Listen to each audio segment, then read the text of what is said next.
Welcome back to the channel. For a little over 5,000 euros you could build my dream gravel bike from the last video, or you could get a big box with S-Works printed on it. What you don't get is any kind of unboxing experience, because this is about as basic as it gets. But I guess most of these frames end up with pro teams or retailers anyway. This is an old frame released way back in 2019. In fact, it is so old that the owner's manual comes on some ancient technology that we have forgotten how to use. What we haven't forgotten though is the Avenge that Specialized killed off in 2020. However, the Avenge seat post lives on to this day as it is shared with the Schiff.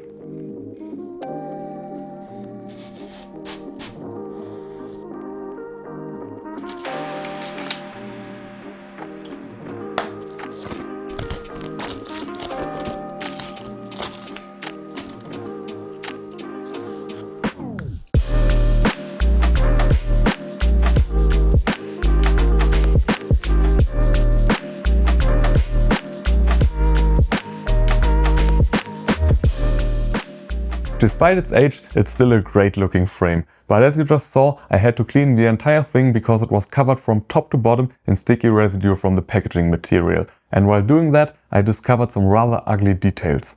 First, there's this huge gap between frame and fork, which could be intentional design, but it certainly doesn't look great. Then there's the paint quality. It's far from a mirror finish, and in harsh daylight you'll notice a significant amount of orange peel texture. On top of that, there are actual defects. Primer shining through at the head tube, crater-like imperfections, and what looks like someone slipping while facing the brake mounts and scratching the frame. I also pulled out scraps from the bottom bracket area, and the issues don't stop with the frame. The holes in the base bar haven't been cleaned, and you can see loose strands of carbon fiber that detached during the drilling process. The problem here isn't that defects happen, the problem is systemic failure. These issues were caused at different points during production and slipped past every quality check along the way. So either Specialized thinks this is acceptable, or there's something seriously wrong with their process. To be fair, they offered to replace the frame, but they didn't have another one in stock, so my friend for whom I'm building this decided to just get on with it. The frame comes with a really nice manual that mostly covers shifter cable installation. I can now understand why people don't like working on TT bikes. But luckily, I don't have to do any of this, because we are going fully wireless with a SRAM force group set and blips. Brakes are S900, and we can start right away because the steerer tube is already cut, and instead of an expander plug, we have a bonded plug already in the fork. But I'm not sure if we will seek out the dirt roads and logging roads on this bike. Because of the bonded plug situation, I finally got myself a routing kit, but so far I haven't been able to get it through, so I'll remove the fork to get a better look at what's going on in there. The problem is I can see the magnet, but I just can't get it out of the exit. So I'll try it the other way around.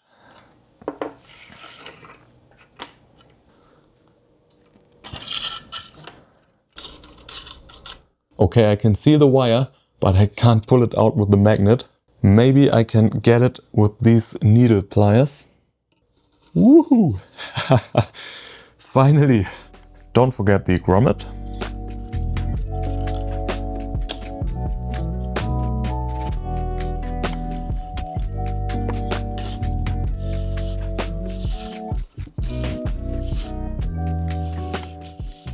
The flat mount bracket is already in the correct position for a 160mm rotor, and I just need to install it with the 15mm bolts.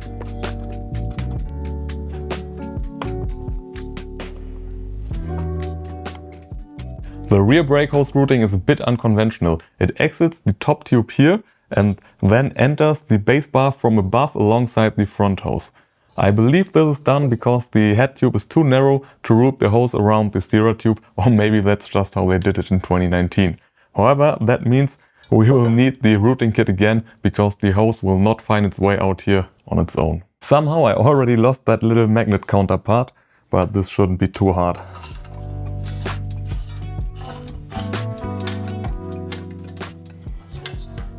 Got it. Again, the grommet first.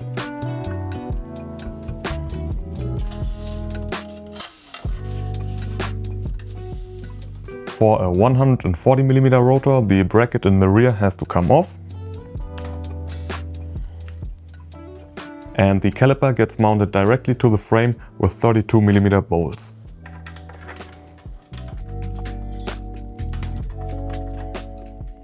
Now this is where things start to differ a bit from a conventional bike build. The manual calls for the installation of this little nylon tube onto the hose to protect it from the razor sharp edge in here. It's probably a good idea to check this spot from time to time. But first, some anti-rattle foam sleeve. This sad little piece came with the frame, and you would think that for over 5,000 euros they could have made it the correct length, but apparently another 15 centimeters were not in the budget. Luckily, I still have some leftovers from the gravel build.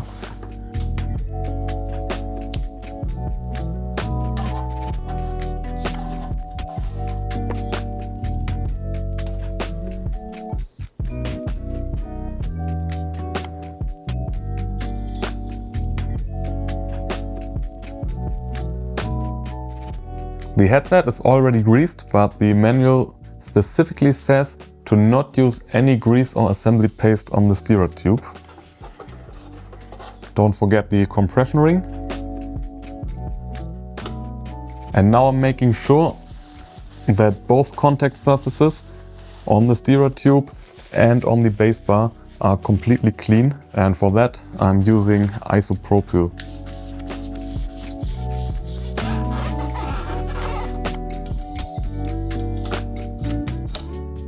The top cap comes with a slot for the brake hose and an off-center bolt. I will also put in the stem bolts. They will get tightened later after everything is aligned. Now don't mix up the front and rear hose.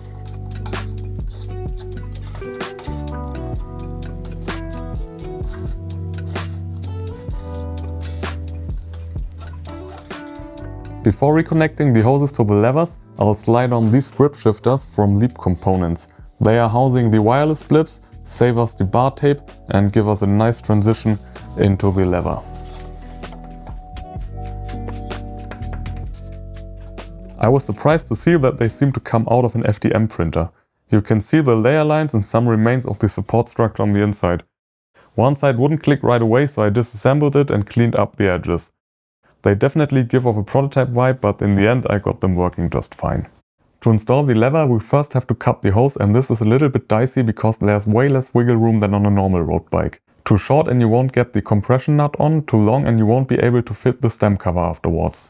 Full disclosure, I actually had to do the front brake twice because I cut it too long the first time. You have to cut it as short as possible and additionally tape down the hose here to squeeze another few millimeters out of the bar. In my opinion, this is just poor design. It also means there's no hose left to reconnect the lever another time. If it gets damaged or if something goes wrong with the grip shifters, you would have to replace the entire hose. The upcoming footage was shot during the first attempt, so for the second attempt just imagine this, but with twice the difficulty and a lot more cursing. Once we've got a straight cut, we can install the barb fitting with a little bit of dot grease.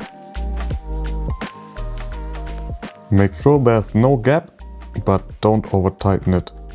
After that, slide on the compression nut and mount the compression fitting, which is counter threaded. Then grease everything up with dot grease and we're ready to install the lever. This needs to be tightened with 8 Newton meters, but it can be a little bit tricky to get the crow foot on.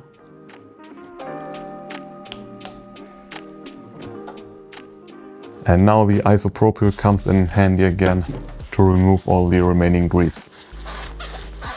Now let's see if I did a good job with the cable length. That looks about right, but I'm going to take them out again because now comes my least favorite part of the build. Bleeding the brakes, but it has to be done after introducing air into the system. Step 1 is removing the pads.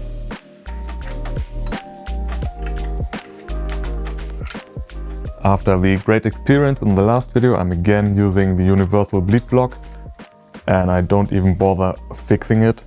This will stay here just fine. Now we can open the bleed valve and then close it again, but without any force. These calipers are using bleeding edge ports, so we can just push the tool in. And then again, open the valve with one full turn. And to make things easier, I'm going to attach the syringe to the fork. This way all the air can collect at the top. At the lever, I'm taking some precautions in case things get messy. And then it's time to attach the syringe to the bleed port. Now I can open the clamps and start the bleed procedure.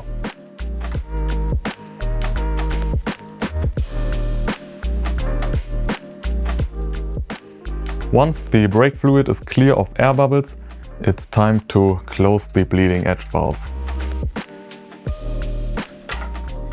and torque it to 1.6 Newton meters.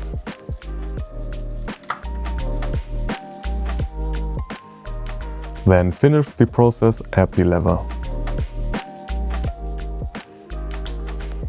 To close the bleed port without spilling too much fluid, I've now tilted the bike all the way downwards. And here comes the cap. And again, 1.6 Newton meters. To finish it off, I'm giving everything a good clean with isopropyl. And if everything feels as it should, we can put the pads in again.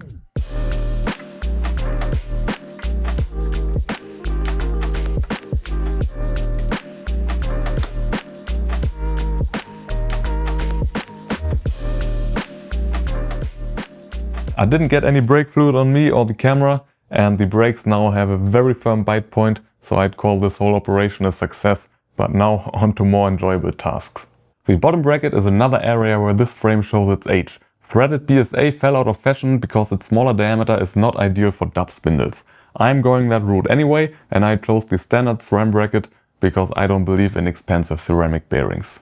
The brake hose is supposed to go over the bracket, so make sure that is out of the way. Put on plenty of grease. Left and right side are clearly marked. And the right side is reverse threaded. If you're using a steel tool like me, it's easy to scratch the bracket. Some people put in a sheet of plastic here for extra protection, but I'll try my luck without that. And both sides require 15 Newton meters of torque. With a standard non-wide road crankset, we also need one 3mm spacer on the right side.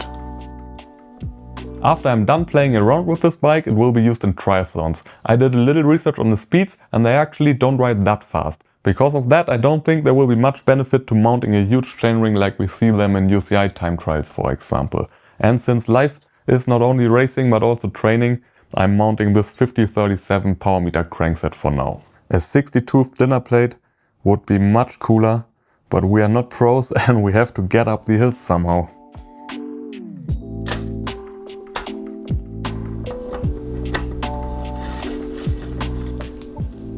The crankset needs 54 Newton meters. Then give it a little whack. Tighten the preload ring and carefully secure it with a 2mm hex key.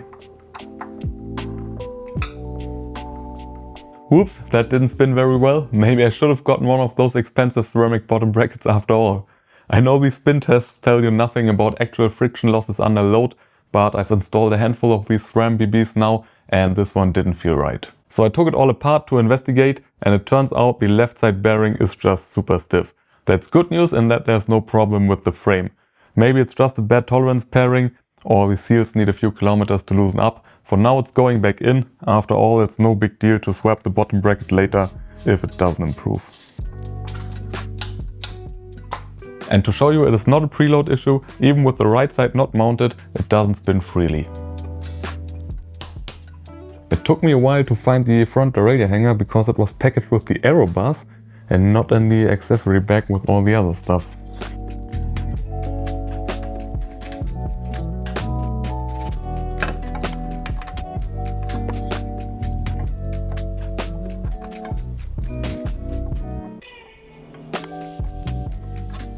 Once the hanger is aligned with the alignment tool, tighten with 6 Newton meters. And I'm swapping out the pre-installed wedge for the thinner one. This one will slide a little deeper into the gap.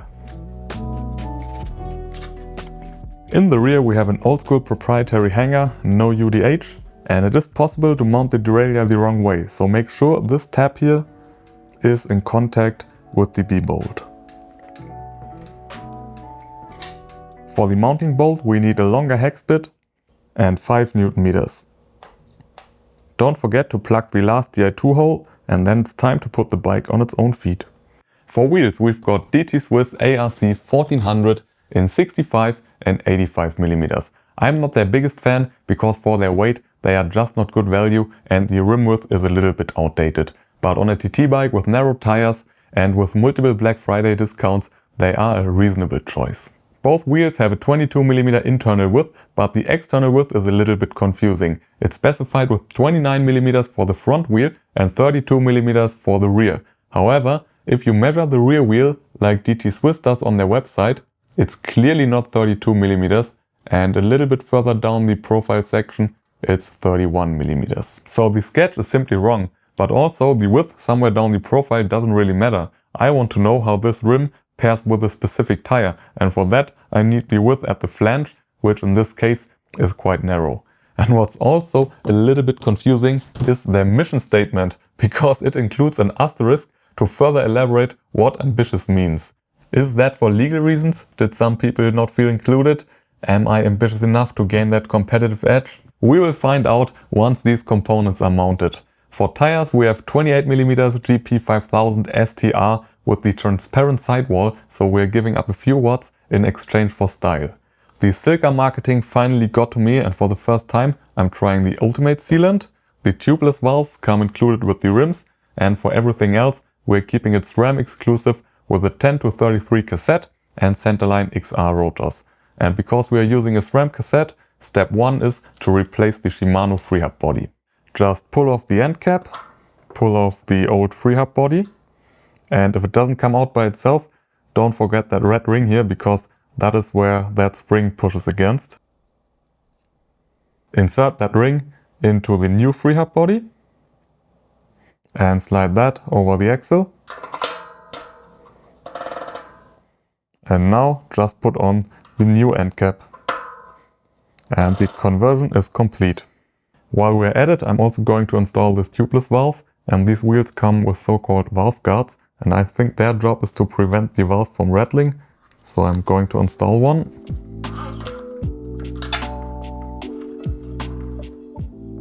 Now let's get that GP5000 on.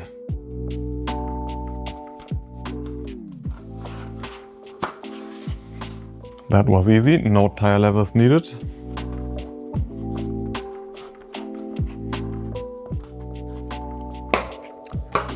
Done. I don't want to make a mess, so I'm going to try and seat the tire without sealant first. Out goes the valve core. And 3, 2, 1, go. That's the sound we wanted to hear. Now I will install the valve core again. And pump everything up to the maximum pressure. No leaks, so even without sealant we have a good seal on the rear wheel. Unfortunately on the front wheel we have air leaking into the rim cavity. You can feel the air coming out of the drain hole, and maybe you can even hear it. I already double checked the valve installation, so I think it's just a bad rim tape job by DT Swiss. I hope the sealant will take care of this, otherwise we will have sealant leaking into the rim, which would not be great. So valve core out again. And in goes the sealant.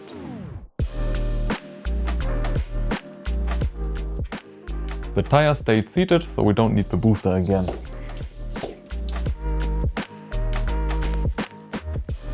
After plenty of shaking, I believe the leak is now gone, but I will keep an eye on the tire pressure during the next days. For the cassette installation, the only thing we need is a little bit of grease.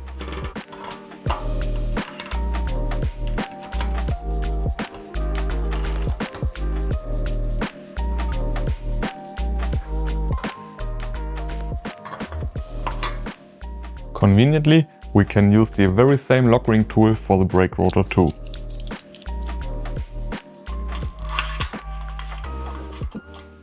And don't forget to torque both sides to 40 Newton meters.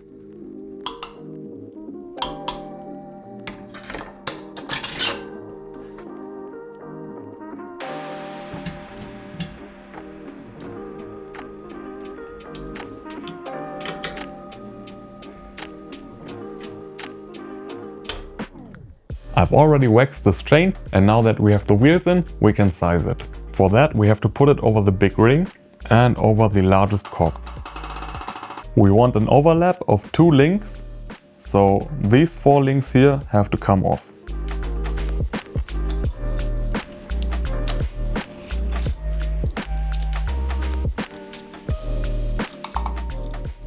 I'm now putting in the power lock.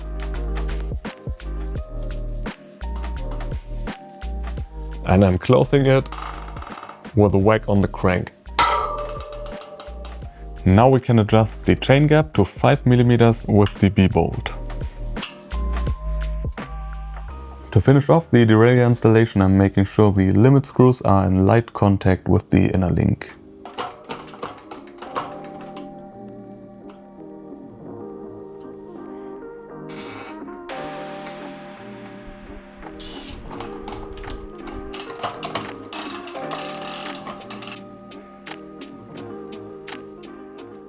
For the saddle, we've got one of these fancy 3D printed ones. This is the Ares from Fizik, and I can't wait to ride that. It's so squishy.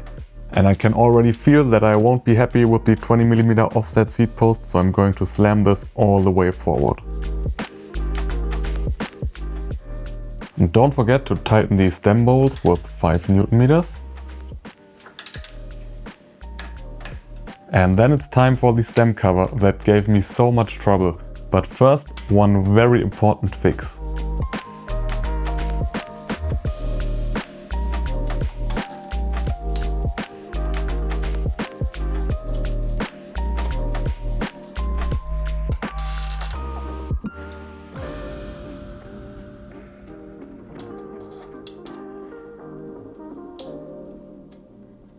This build had its difficulties, but by far one of the hardest challenges was sourcing the bridge to mount the Vision TFE extensions to the Shiv base bar. But a couple of emails and one very expensive priority shipping from the US later, it's here and we can finish the build. The frame comes with this beautiful fit kit that includes all the spacers, bolts and accessories that we need. You just choose your riser height and it gives you the correct bolt length and required spacer combination. But as we are not using the original extensions, I'm not sure this will give us the correct upper bolt length, but that's no problem. We have various bolts, shims, normal spacers and threaded spacers, and while building our spacer tower we just have to make sure that there's enough thread sticking into the threaded spacer. From what I can tell, there's no downside to using a bolt that's longer than required, as long as the bolts are not touching inside that spacer. I don't know much about TT positions, but I've noticed the trend of bringing your hands right in front of your face. So I will start my build with a 10-degree shim. On top of that goes one little spacer, and that leaves me with plenty of thread to go into the threaded spacer. Now the second bolt. And then I'm building the same thing on the other side. 7 Newton meters for all 4 bolts. And the bridge is assembled. Time to prepare the extensions. Beautiful lightweight thing, and the right side has the option for a computer mount.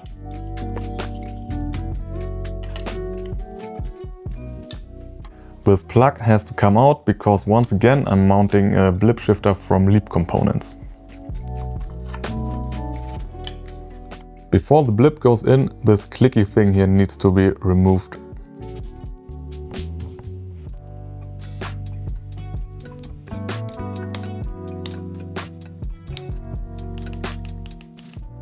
With plenty of holes in both parts, this results in approximately 1 million mounting options. But whatever option you choose, it's important to mount the bolts in front of each other and in the back to give them maximum leverage.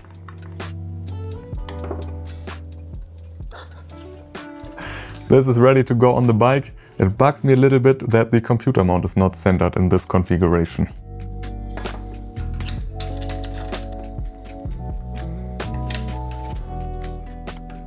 Five Newton meters all around. And we are ready to race. I don't think I will use the padding because even without it, it's a tight fit. I'm now going to do something dangerous. I will show my fit on the internet. Please remember, this isn't even my bike, so be gentle. I'm trying to give my best triathlete impression here with speed suit and ankle socks. What do you think? Do I look fast? I certainly feel fast. I can't wait for spring to take this machine outside. I have big plans for this bike, and if you want to see me riding a TT bike for the first time, subscribe.